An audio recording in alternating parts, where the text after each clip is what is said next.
Hi, I'm Tamsin Silver, and I'm an author with Falstaff Books. Thanks for joining me. I'm going to be reading a part of the first book in the Skye the Dam series. If you know anything about the work I've done, you know that Skye the Dam is a web series that I did in 2013 with Vampire Freaks and Small Town Pictures. I'll make sure to put links to both of those in the comments. We filmed 6 episodes. I actually wrote a 7th episode that we never got the chance to film. And so if you enjoyed the web series and you pick this book up, if you turn to chapter 15, it is on page 131, and it's called Men in Black. And that is sort of where we pick up. That's where we start what would have been episode 7 if we'd had the honor to continue filming. So I thought that for my first reading of Skye of the Damned stuff that I would start here. I figured it was a good place, right? That way I'm not rehashing, I'm not reading anything that you can watch in episodes that are on on my website if that's how you found me. And they're also all over YouTube for free. So I figured it made no sense for me to sit and read to you things that you could watch actors do. Right? I mean, obviously the books have more inner information on characters, but why would I read that, right? All right, so thanks for joining us, and we're going to start off. I'm going to start reading on page 134. This literally, if you watch the series at the very end of episode 6, Kyle and Skye have decided to go for a walk instead of going back up into the drama of what's been going on in the apartment. So instead, they decide to go watch the sunrise over the lake. And when they do that, all hell breaks loose. So here we go. Because if you remember correctly, the guy with the red hair is following them as they go. So here we are. Finn Malloy hated having to follow her like she was prey. But if the events of the past few days had taught him anything, Maddox was on the move, and Skye was a part of his plan, whatever that was. Did the evil man understand who she probably was? Maybe, maybe not. Either way, Finn couldn't let Maddox get his hands on her. Not now, not ever. This wasn't the first time he'd gotten a note from a mole on Maddox's team. He didn't know who they were, but they'd never steered him wrong before. If they said Skye was in danger tonight, then he believed them. Worried there'd be more than he could handle alone, Finn had called for backup, and when he left his place to plant himself outside Skye's apartment. Now, as she and the boy went around the corner, he pulled out his phone and texted that backup his new location. Putting the phone back in his pocket so the light wouldn't attract attention, he too went around the building and continued to follow the couple down to the park. He had to be extra careful tonight. If Skye saw him again, she'd likely catch him this time and demand answers that he wasn't ready to give, mainly because he didn't think she was ready to hear the facts as he understood them. Not just about her, but about her parents. Skye and Kyle headed down to a bench by the river, and Finn slid behind a big old tree until they were seated, their backs to him. Making sure each footfall was silent as he inched closer, he made his way to the tree closest to them and took a seat. Using his abilities, he reached out to eavesdrop on their conversation, as well as listen for anyone else in the area. He heard nothing but them, and that worried him. He should have heard animals, but they were silent. That was not a good sign. Staring out over the water as the twilight of the morning began to lighten the sky, Skye relaxed and leaned against the backrest of the bench. Now, isn't this better than going back in to deal with all that drama? Kyle asked. Yes, she agreed. Silence slid comfortably into place, and they watched as the sun came up over the horizon. As the oranges, pinks, and purples spread across the sky and reflected in the water, Skye wished she'd brought her smartphone so she could have taken a picture. Kyle, can I ask you a question about today? She said. Sure, shoot. What can you tell me about this guy from the Vampire Fae Security Department? Declan Sinclair? Yeah, and his associates. Kyle whistled low. Not much, and I've looked. I know he's a witch on both sides of his family, but other than that, I've got nothing. I'm a journalist. I hunt for dirt for a living. If I can't find it, it's not there to be found. As far as the other two, today's the first time I've seen them. Wait, I thought you were a musician, Skye said, looking over at him. Kyle laughed. Music is my passion, but my degree is in journalism. It pays the bills, you know? Skye opened her mouth to ask why she didn't try to pursue his passion in a way to make money, but a commotion behind them grabbed her attention. Turning about, Skye wasn't sure what she saw was even real. It appeared as if Hayden, now dressed in a black t-shirt and jeans, was coming toward them with a sword in one hand and a tall, red-headed man in the other. Pointing the tip of the sword at his captive, Hayden said, So I come down here to do some practicing by the water and to hopefully find Skye, and look who I find spying. Skye zeroed in on the red-headed man and recognized him immediately. You. Up on her feet in seconds, Skye marched toward the two tall men. Looking at the red-headed man, she said, Who are you? Why do you keep following me? When the man said nothing, she looked at Hayden. Do you always carry a sword? Most of the time, yes, in the trunk of my car. Skye carried blades with her on a regular basis as well, so she merely nodded. Poking the sword at the red-headed man, Hayden said, I believe the pretty lady asked you a few questions. The man scowled at Hayden and said, My name is Finn Malloy. I'm not here to hurt you, Skye. I'm trying to protect you. He had to be joking. Sure, right, she said, because, our meeting at the hospital wasn't volatile at all. I suggest you back off, or I'll report you to the cops. Won't do you any good, Finn said. I don't exist. With a movement nearly too fast to follow, Finn outmaneuvered Hayden and took his sword from him. Stabbing it into the ground, he said, Let's put that away before you hurt yourself, shall we? Looking back to Skye, he continued, That day at the hospital, I was trying to get you off the premises before Maddox's men came for you. Who?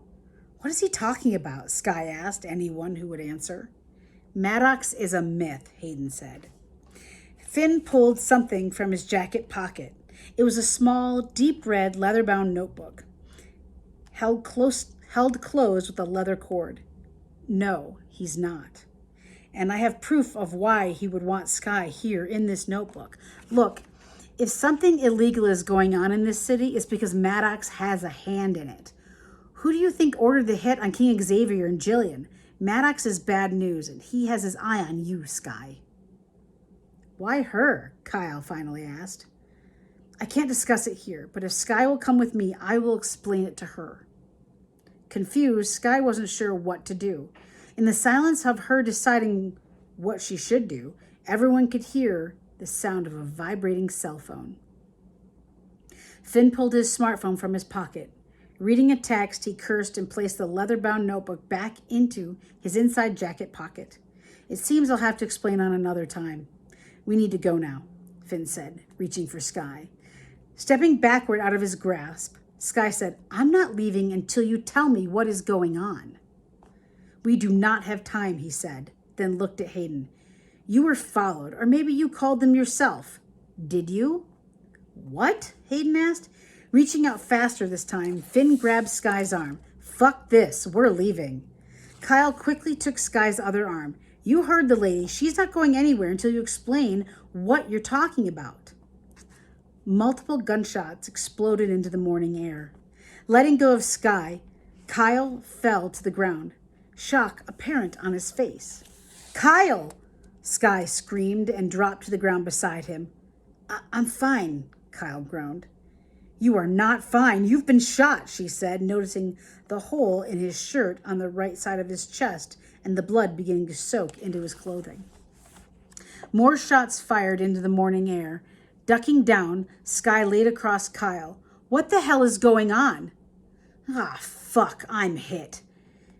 Finn, tell me you have a damn gun, Hayden shouted over the gunfire as they both ran for the closest tree. Maddox's men don't usually use them, Finn replied as a bullet hit him in the shoulder. Damn it, where is my backup? You have backup? Hayden asked. Of course I do. Now stop asking questions and give ideas. Two men in the bushes, dressed in black with ski masks on their faces, stood up. Skye blinked a few times. Are you shitting me? Hayden, they're coming. The men in black lifted their guns again. Skye was about to duck down when two people appeared behind the shooters and took them down, all four disappearing into the shrubbery by the water. Skye, Kyle groaned, bringing her attention back to him. You're going to be okay, Kyle. It's not that bad. Just focus on me, okay? Skye, Kyle said, his voice shaking. I'm right here, she said, as two more men in black entered the clearing from the other side of the park. These two were carrying swords and appeared to be heading toward Finn and Hayden. Behind you, Skye shouted. Another gunshot went off, followed by a loud splash, and two people with light red hair stepped out from the brush. Skye recognized them in a heartbeat. Finn yanked Hayden's sword from the ground. Alarica, Alexei, get Skye out of here. Are you going to give me that? Hayden asked. You any good with it? Finn asked. Hayden raised an eyebrow. Does Buffy stake vampires? With a nod, Finn returned Hayden his sword and pulled two fighting daggers from under his jacket. Let's go then. Running off to deal with the approaching swordsman, Hayden and Finn left Skye to stare up at Alarica and Alexei Gage with complete and utter confusion. Why are you two here? Skye asked. It's a long story, Alarica replied, looking around for more danger. Alexei nodded. To be honest, she knows more than I do. Skye groaned at the bullshit answers and checked on Kyle, only to find his body had gone limp and his eyes closed. Skye shook him. Kyle, wake up. Without thinking twice, she removed her hoodie and set it aside. Taking off her skull t-shirt, she shoved it onto Kyle's gunshot wound and applied a lot of pressure. Crying out in pain, Kyle's eyes opened wide as he tried to sit up. I'm trying to slow this down until help arrives, Skye explained. What help? Kyle spurted. Kyle realized he was right. Turning toward the Gage siblings, who were now a mere 5 feet from them, she said, Have either of you called 911? Hearing Hayden shout in triumph, Skye turned to see him shove his sword through his attacker's gut. Yanking it out, the man fell, distracting the other masked figure. Taking advantage of that moment, Finn shoved both knives through his opponent's neck, allowing them to stay in his attacker, as his man in black also dropped to the ground. Sweaty and breathing hard, both men jogged back over. You have one trying to run away, Alarica said. Shit, that's mine, Hayden said. Let him go, Finn instructed. We don't have time for that. Alarica, take Skye and Kyle to... A single shot was fired from somewhere, and Finn dropped to his knees, a hand on his stomach. Without hesitation, Alexei turned in the direction the shot came from, raised his gun, and put a bullet in the forehead of the man who'd fired. He rolled back into the water and didn't come up. Malloy! Alarica shouted and ran to Finn. Keeping his gun up, Alexei searched the air for anyone else and pulled out his cell phone. I'm calling 911. Alarica, how bad is he? Bad, she said. I'll be fine, Finn said. Help me to that tree, would you? With a nod, Alarica complied. Skye could hear Alexei giving information to the 911 operator. Help is coming, Kyle. Just hang on. His back propped up against the tree, Finn groaned in pain. I'm good and set. Now get Skye out of here. Reaching into his inner jacket pocket, he yanked out the little leather book from earlier and handed it to Alexei. The ambulance can only come in at the main entrance. Go. No way, Chief. I'm not leaving you here, Alexei replied, sliding the book into his inside coat pocket. Hayden sheathed the sword. I can easily carry you out of here. Ignoring Hayden, Finn looked to Alarica. More of Maddox's men will be coming. You know how he works. If I don't stay and hold them off, you'll never save Skye or Kyle's life. So I stay. The hell you are, Alarica said. They'll capture and torture you. Alexei knelt beside Finn. She's right. You can't stay here. Here it comes, Skye said, hearing the sound of an approaching ambulance siren. Go now. That's an order, Finn shouted. At those words, Skye saw the look on the knights' faces change, as if hearing those last 4 words took the fight out of them. We have to get Kyle to the hospital. Hayden, please. Stepping away from the knights, Hayden leaned down and with great care picked up Kyle. You can't leave us now, Rumi. I have money to give you tomorrow. Kyle cracked a smile. If the queen of all drama doesn't let you move in, just kick his ass. Oh, and maybe you should grab my apartment keys from my jacket pocket before I go. Hayden chuckled. You got it. Now let's go. Your chariot awaits. Not pausing for anyone else, Hayden's long legs covered the ground fast between the bench and the ambulance as it pulled into the main entrance of the park. Putting her hoodie on, Skye stared at her t-shirt soaked in Kyle's blood on the ground. Picking it up, tears came to her eyes. I'm going with Kyle. Are you two coming? Finn looked to the unseelie knights. Keep her safe. Alexei handed Finn the gun. So you don't go down without a fight, sir. Finn nodded. I'll be right behind you. Bowing to Finn in a way that told Skye that they respected him immensely, Alarica and Alexei stepped away from Finn and approached her. Alarica broke what felt like formality and stopped to kiss Finn's head. I'd better see you soon. Without waiting for an answer, she ran off. Alexei looked to Skye. Let's go, Ms. McKenna. With one last look at Finn, Alexei and Skye broke into a run. Alarica, who had stopped to retrieve Finn's fighting daggers, joined them as they reached her, and all 3 headed towards the park's entrance as Kyle was loaded into the back of the ambulance. Alexei approached the driver, pulled him aside, and whispered in his ear. With an understanding nod, the man shut the back doors. Wait, I should ride with him so he's not alone, Skye said. Ma'am, we need room in the back to work on him, a paramedic replied. It's better if you meet us at the hospital. What hospital? She asked. The driver looked to Alexei. We'll go where you said. Without another word, he got into the front cab and shut the door.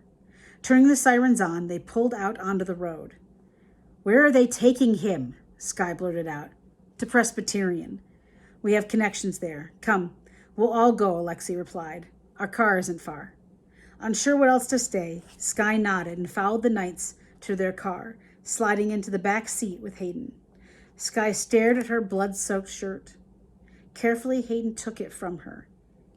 It does him no good to do that. To do what? Skye said. Blame yourself. That way leads to madness, Hayden said, taking her hand. If he dies, she started to say, grasping Hayden's hand tight. We'll find a vampire to help him, Alexei said before Hayden could reply. He'll be fine. He just needs to hold on until they get to Presbyterian. That was the thing. Skye wasn't sure he would make it to the hospital. That is what had her in a full-blown panic attack. She'd lost too many people lately, and Nikolai was right. Everyone around her seemed to die. Maybe she needed to leave the city. She'd brought a plague of death to the people, and they didn't deserve it. Once she knew Kyle was okay, she'd truly consider leaving. She had no choice. And that is the end of this section from Skye of the Damned. There is more. That is not the end of the book. There is more that happens between there and the end. Not much. There's only like that many pages. So hopefully you enjoyed that. If you have seen the Skye of the Damned series, and that picked up there, if you'd like to know more, you can continue reading it. And hopefully you'll be interested in book 2 if you enjoyed book 1, Hope of the Damned, which is already out. I will be reading from that next. Thanks so much for joining me. Take care.